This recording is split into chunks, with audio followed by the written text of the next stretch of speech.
Religion is a concept as vast and diverse as humanity itself.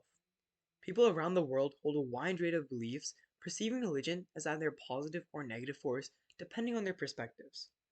The history of religion stretches back further than many realize, nearly 3,000 years.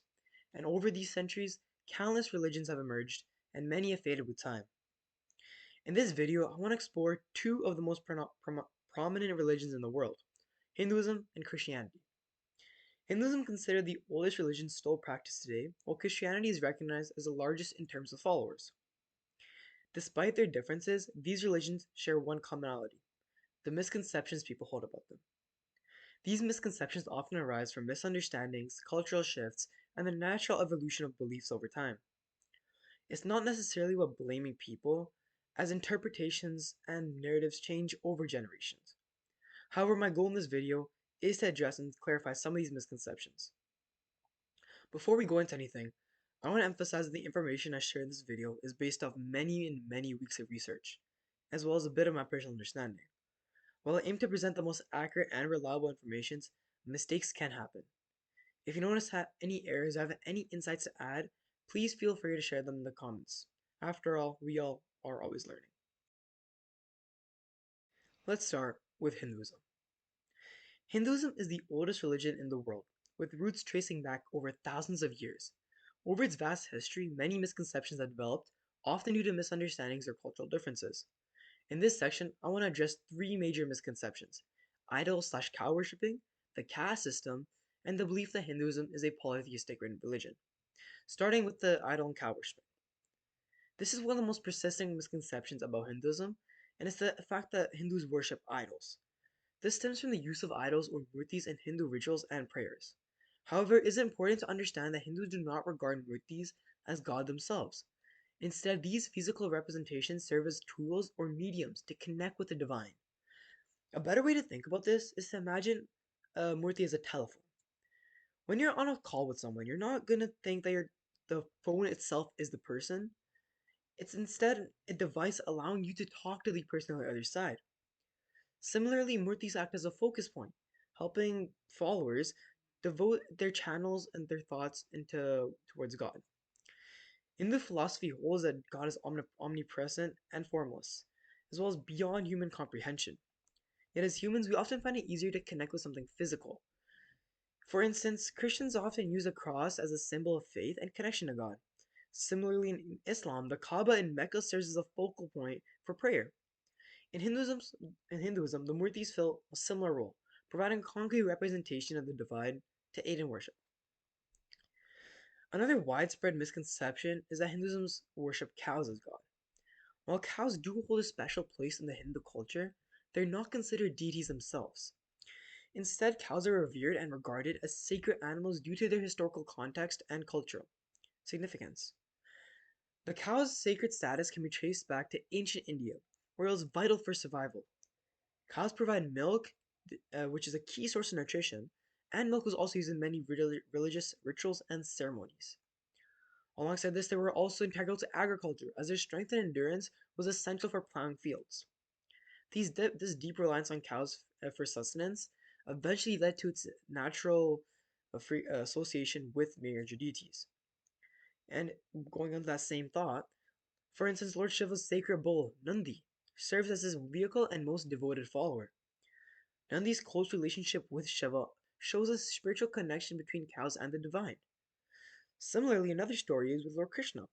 He was one of the most beloved gods in Hinduism, and himself was a cowherd during his youth.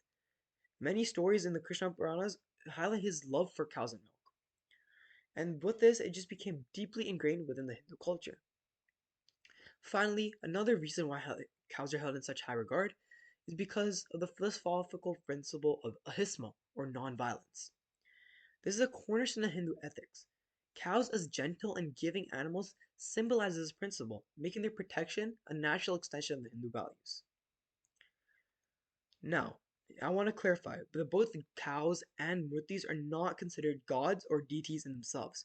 Instead, they are either sacred or used as mediums to connect with God, and which is the first misconception I want to clear about in Hinduism. Moving on into the caste system, which is the one most significant aspects of Hinduism that often deter people from following. While it is true a caste system exists, its origins and purpose are very different than what it is nowadays. Now it's often seen as rigid and discriminatory, but that's not how it always was intended. The concept of a caste or varna comes from the ancient Hindu texts, where it is meant to reflect a person's qualities and deeds rather than their birth. The four varnas were originally tied to the roles in society. Teachers or priests, who were Brahmins, warriors and protectors, who were Kshatriya, traders and business people, who were Vaishyas, and workers or service providers, who were the Shudras. These roles were designed to help society run smoothly, with each group contributing based on their skills and responsibilities.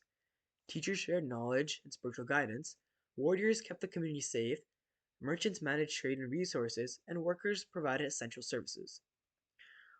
Over time, however, this system became rigid and based on family backgrounds rather than personal ability. This change led to the unfair social divisions and discriminations that we see today. It is often important to understand that this shift was influenced by historical and cultural changes, not by Hindu teachings themselves. For a matter of fact, Hindu scriptures like the Bhagavad Gita stress that a person's actions or karma and character, guna, are what truly matter, not the family they're born into. There's many stories in Hindu texts that show people arising above their caste boundaries through devotion, wisdom, and good deeds. These examples remind us that the caste system we see today is far from its original purpose, which was based on skills and fairness. For example, there's the story of Satyakama Jabala, a boy who didn't know his family background, but became a Brahmin because of his honesty and education. There are also inspired figures like Ravidas and Kanaka, saints from lower classes who became famous for their devotion and teachings. These stories show the openness and fairness that was part of the Hindu philosophy from the start. While the caste system today is often associated with division and unfairness, its original idea was about cooperation and recognizing each person's unique strengths. By understanding that, we can see that we should not be deterred by historical changes.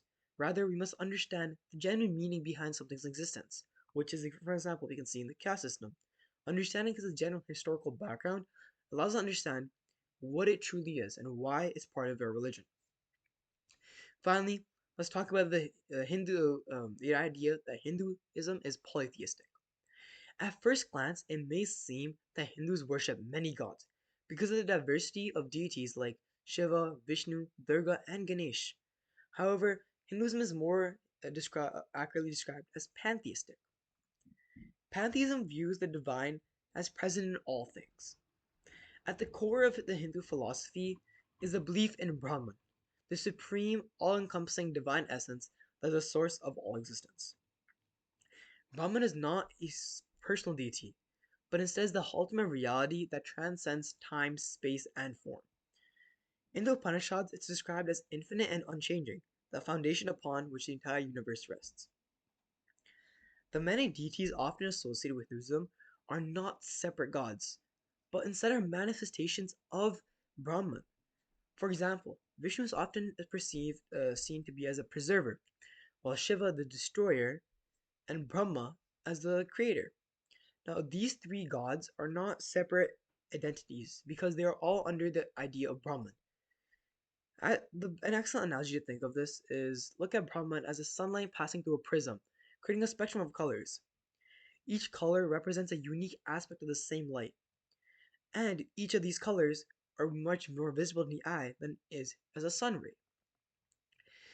Looking this at the connection we see to Hinduism, each of these gods can be their own colors, and Brahman as the actual light ray that splits into the beam.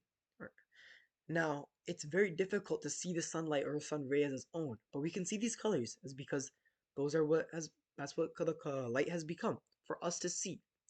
Similarly, Brahman has changed his own form into Shiv, Brahma, Vishnu, all these forms for us to better understand.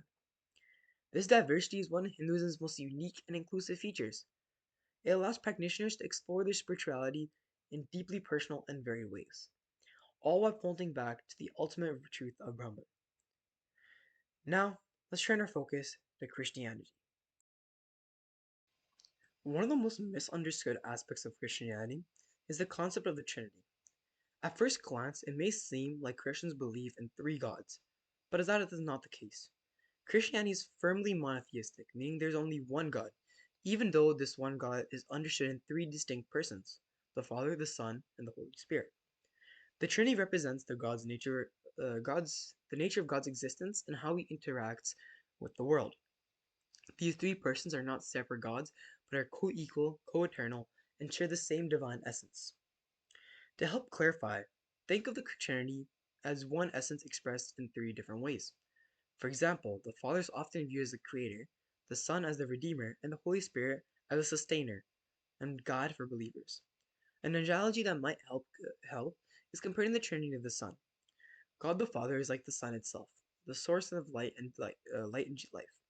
Jesus the Son is like the light that illuminates and reveals the sun's presence, making it known to creation.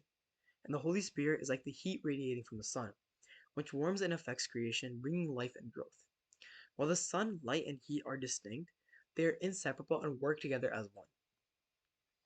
This concept can be challenging to grasp because it does not have a perfect parallel in human experience.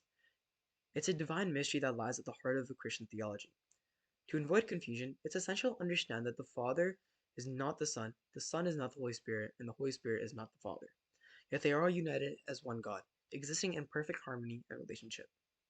The idea that of Trinity shows the richness of Christian theology, emphasizing both the unity and diversity within God's nature.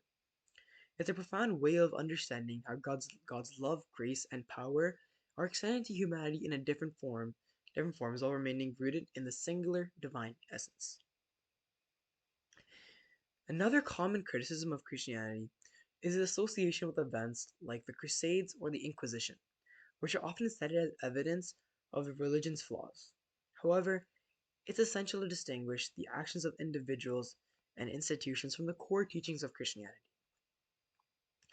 At its heart, Christianity promotes a message of love, forgiveness, and compassion.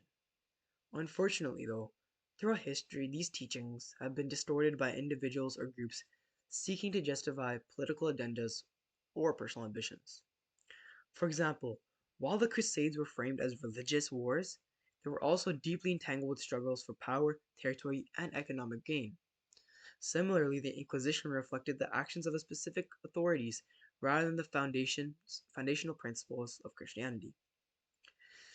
It's equally important to highlight the countless examples of Christians and Christian leaders who have actually worked to uphold justice and serve humanity.